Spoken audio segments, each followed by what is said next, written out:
Kuchaman police की बड़ी कार्रवाई, साइबर अपराध सिंडिकेट के 3 आरोपी गिरफ्तार। कुचामन पुलिस ने साइबर अपराध के एक संगठित सिंडिकेट पर बड़ी कार्रवाई की है, जिसमें 3 आरोपियों हरेंद्र गोदारा, मनीष मुवाल और सुनील प्रजापत को गिरफ्तार किया गया। पुलिस के कब्जे से 30,000 रुपए नगद, 11 ATM card, 1 chequebook, 1 kiosk card, 3 bank passbook और 8 मोबाइल फोन बरामद हुए। आरोपी कमीशन के आधार पर दूसरों के बैंक खातों और एटीएम का उपयोग कर ठगी की राशि निकालते थे। पुलिस ने जब इन आरोपियों को गिरफ्तार किया, तो बरामद दस्तावेज और उपकरण में 70 लाख रुपए की साइबर ठगी से जुड़े लेन-देन पाए गए। पुलिस अधीक्षक ऋचा तोमर के निर्देशन में गठित टीम ने इस कार्रवाई को अंजाम दिया।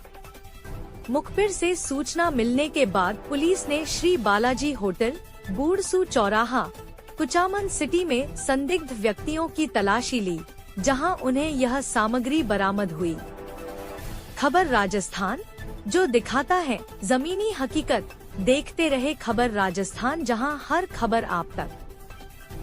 देखिए, पिछले काफ़ी दिनों से एक शिकायत लगातार आ रही थी कि क्षेत्र में साइबर अपराध और ख़ासतौर से जो क्रिप्टो करेंसी में ट्रेड कर रहे हैं, इन लोगों के आपस में गठजोड़ हो गया है और आपस में मिलके ये लोग साइबर ठगी की वारदातें कर रहे हैं।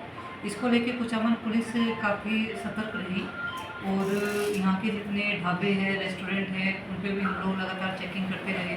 सादा वस्त्रों में भी हमारी चेकिंग लगातार चलती रही, जिससे कि ऐसे संदिग्धों की मूवमेंट पर निगरानी रखी जा सके। कल शाम को इसी एक सूचना मिलने पर जब कुचामन थाने की पुलिस वहाँ पर पहुँची, तो वहाँ से 3 लड़कों को डिटेन किया गया। ये तीनों लड़के ही नई उम्र के लड़के हैं और इनके पोजीशन से 11 एटीएम कार्ड, कई बैंकों की पासबुक्स और kiosk card, 8 mobile phone seize किए गए। उन सभी का जब डाटा एनालाइज किया गया, तो लगभग 70 लाख के आसपास का साइबर फ्रॉड का पैसा इनके अकाउंट्स में आना प्रारंभिक जांच में आया है। उसमें जो नेशनल लेवल के पोर्टल्स बने हुए हैं, जिसमें सारे साइबर क्रिमिनल्स का डाटा होता है, उससे भी इसको टैली किया गया, तो सारा ट्रांजैक्शंस संदिग्ध की कैटेगरी में आ रहा है। उसको लेके पुलिस ने मुकदमा दर्ज किया है। तीनों आरोपी को गिरफ्तार कर लिया गया है, क्योंकि ये सभी लोग एक गैंग बना के इस कार्रवाई को अंजाम दे रहे थे।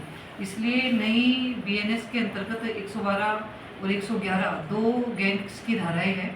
इस साइबर अपराध में हम लोगों ने इसमें 111 बीएनएस को भी जोड़ा है, जिससे कि इस संगठित अपराध में पुलिस की और प्रभावी कार्रवाई हो सके। अब ये जितना ट्रांजैक्शंस निकल के आया है, इसके क्या बैकवर्ड और फॉरवर्ड लिंकेजेस होंगे, कौन लोग इसमें, अन्य 2 लोगों का भी नाम आया है जो इन्होंने प्रारंभिक पूछताछ में बताया है कि हम उनके इशारे पर काम करते थे, उनका इसमें कितना इन्वॉल्वमेंट है, उस पर भी पुलिस काफ़ी गंभीरता से और काफ़ी डिटेल में इन्वेस्टिगेशन करेगी। कौन लोग जुड़े हुए क्षेत्र में, आसपास के क्षेत्र में, उस पर भी पुलिस की निगरानी रहेगी। जिला पुलिस ने एक पहल करते हुए एक हेल्पलाइन नंबर जारी किया है।